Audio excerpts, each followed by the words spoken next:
무작정 책 읽기 세 번째 시간입니다. 메타버스 책 읽고 있고요. 아바타가 살아가는 디지털 지구. 최근 메타버스라는 단어가 다양한 언론과 소셜미디어에서 유행처럼 퍼져나가고 있습니다.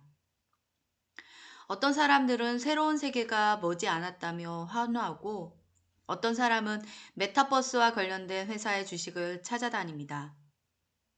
여러분에게 메타버스는 어떤 의미인가요? 질문에 대한 답을 하기 전에 먼저 메타버스가 무엇인지 알아야 합니다. 우선 메타버스라는 단어가 어디에서 처음 쓰였는지 알아봅시다. 메타버스는 1992년도에 출간된 닐 스티븐슨의 소설 스노우 크래시에서 처음 나온 단어입니다. 소설 속에 나오는 가상세계의 이름이 바로 메타버스이죠. 사실 이 소설은 흥행에 성공한 소설은 아닙니다. 국내에서 번역되어 출간되었지만 판매량도 그리 많지 않았고 별로 알려지지도 않았습니다. 물론 이 소설에서 영감을 받은 몇 가지 가상현실 프로그램이 만들어지긴 했습니다. 대표적으로 미국의 벤처기업 린든 랩이 2003년 선보인 인터넷 기반의 가상현실 공간 세컨드 라이프가 있습니다. 하지만 너무 시대를 앞서 나간 탓일까요? 세컨드 라이프는 가상현실을 구현할 인프라나 기반 디바이스의 부재로 널리 상용화되지는 않았습니다. 본격적으로 사람들이 메타버스라는 세계에 관심을 보이기 시작한 것은 스티븐 스틸버그 감독의 영화 레디 플레이어 원이 흥행에 성공한 후부터였습니다. 동명의 SF 소설을 원작으로 한 이 영화는 오아시스라는 매력적인 가상 세계가 나옵니다. 그 세계에서는 자신만의 아바타를 꾸미거나 혹은 유명한 사람이나 캐릭터의 모습을 빌릴 수 있습니다.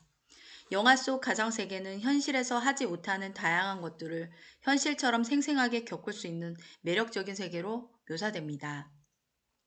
사람들이 매력적이고 다양한 색채로 그려진 가상세계에 관한 관심이 커질 무렵 세계에는 역사에 남을 만한 전염병이 퍼집니다. 바로 코로나19입니다. 팬데믹 상황에서 사람들은 지금까지와 달리 사람들과 대면해서 즐기던 것들을 제한받게 됩니다. 그러면서 직접 얼굴을 맞대지 않고도 다양한 즐거움을 누릴 수 있는 가상세계, 메타버스가 폭발적인 관심을 받게 됩니다. 이렇게 메타버스라는 단어의 배경을 알아봤지만 아직도 메타버스의 의미가 모호하게 느껴질지도 모르겠습니다. 단순히 가상세계만을 의미한다면 새로운 단어가 생겼을 일도 없었겠죠. 그렇다면 메타버스는 어떤 의미로 풀이해야 될 수 있을까요? 그것을 알아보기 위해 먼저 메타버스의 어원을 뜯어볼 필요가 있습니다. 메타버스는 초월한다는 뜻의 그리스어 메타와 세상을 연결하는 유니버스가 합쳐진 말입니다. 직역하자면 초월한 세상입니다. 초월한 세상. 들었을 때 명확한 그림이 그려지나요? 아마도 그렇지 않을 것입니다. 초월한 세상이란 말 그대로 메타버스를 온전히 파악하기 힘듭니다. 그렇다면 어떻게 풀이해야 할까요? 저는 그 질문에 대한 답을 아바타가 살아가는 디지털 지구라는 말로 설명하고 싶습니다. 자세히 알아보면 먼저 아바타는 자신을 대신해 줄 수 있는 캐릭터를 뜻합니다. 여기서 우리는 아바타의 의미를 좀 더 알아볼 필요가 있습니다. 아바타는 본래 힌두교에서 사용하는 개념으로 하강을 의미하는 산스크리스어입니다. 힌두교에서 아바타란 지상으로 하강한 신의 모습을 뜻합니다. 원래 인간과 소통하기 어려운 신이지만 아바타를 통해 사람들과 소통의 벽을 허뭅니다. 즉 아바타는 어원에서부터 소통을 담고 있습니다. 현실에서도 인종, 외모, 자존감 등으로 인해 소통이 쉽지 않지만 아바타를 사용하면 좀 더 쉽게 사람들과 의견을 주고받을 수 있습니다. 이 점이 아바타의 가장 큰 가치이자 매력이라고 생각합니다. 이때 캐릭터는 꼭 복잡하게 만들어진 3차원의 캐릭터만을 말하지 않습니다. 정말 단순하게 보면 메신저에서 나를 나타내는 상태 메시지나 사진들도 아바타가 될 수 있습니다. 예를 들면 어르신들이 많이 쓰는 꽃사진, 들판 사진도 모두 아바타입니다. 자신을 대변해 줄 수 있다면 그 어떤 것도 아바타가 될 수 있습니다. 요즘 MZ세대나 밀레니얼 세대는 단순히 자신을 나타내는 아바타를 좀 더 화려하게 형상화하고 있을 뿐입니다. 그렇다면 이런 의문이 생길 수 있습니다. 왜 현실과 똑같은 모습이 아닌 아바타를 쓰는 걸까? 당장 현실의 모습을 똑같이 반영해서 사용하면 익명성으로 인한 문제들을 해결할 수 있을 텐데 말이죠. 아바타가 디지털 지구에 쓰이는 이유를 작년에 유행한 부캐 현상과 연관지어 생각하면 이해가 편합니다. 사람들은 누구나 자기 마음속에 제2, 제3의 자아가 있습니다.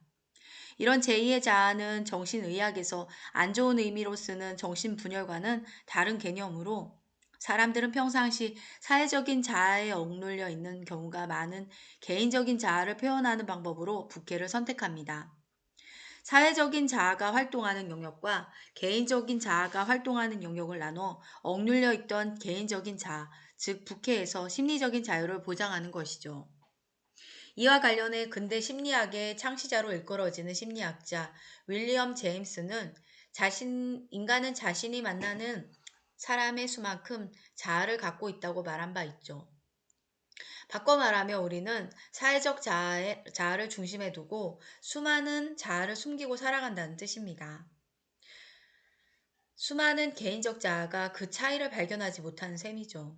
이게 바로 사람들이 현실의 모습보다 더 자유롭게 나를 표현해주는 아바타나 부캐를 선택하는 이유라고 볼 수 있습니다. 두 번째, 메타버스를 대변하는 단어는 살아가는입니다. 살아간다는 의미는 사전에서 살펴보면 무기물과 다르게 성장이나 번식 같은 활동을 하는 것을 말합니다. 이 무기물과 다른 생산적인 활동을 하는 것이 중요합니다. 즉, 메타버스라는 온라인 세상에서 단순히 체류하는 것이 아니라 메타버스는 생산적인 활동이 가능한 세계라는 겁니다. 예를 들면 일을 하고 재화를 벌어들이고 소비하면서 순환이 이루어지는 등 내가 일상생활에서 살아간다는 느낌과 온라인 세상에서 살아간다는 느낌이 어느 정도 일치가 돼야 한다는 관점입니다. 세 번째 단어는 바로 디지털 지구입니다. 수십 년간 기술의 발전 속도는 놀라울 정도로 빨랐습니다. 더 이상 지구에서 개발하거나 발전시킬 무언가가 별로 없다는 얘기까지 나올 정도입니다. 이제 배경이 지구라는 행성을 넘어 새로운 어딘가를 향하는 시점이 되었습니다. 사실 기존의 지구 개발 다음 단계로 많이 일컬어지던 것이 바로 화성 개발입니다. 태양계 행성 중 인류의 관심이 가장 많이 끈 행성이죠.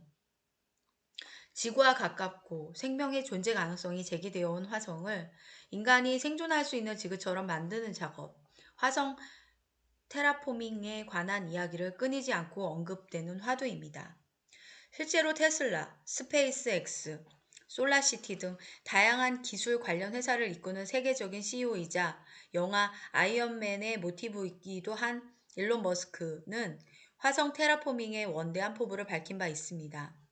그는 자신의 공식적인 꿈이 지구 자원 고갈의 문제를 해결하고 인류의 번영을 위해 화성을 개발하는 것이라고 말한 적이 있습니다. 하지만 지구의 발전 속도로 볼 때 화성 테라포밍은 한동안 꿈만 같은 이야기가 될 가능성이 높습니다. 언젠가는 가능하겠지만 이제는 공상에 가깝다는 의견이 많습니다.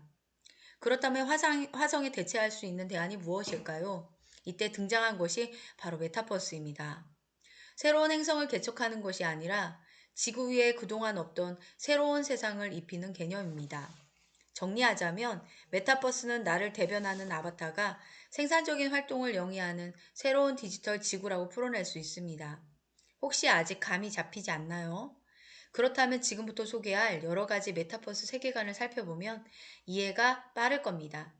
지금부터 어떤 세계관이 방금 언급된 메타버스에 어울릴지 알아보겠습니다.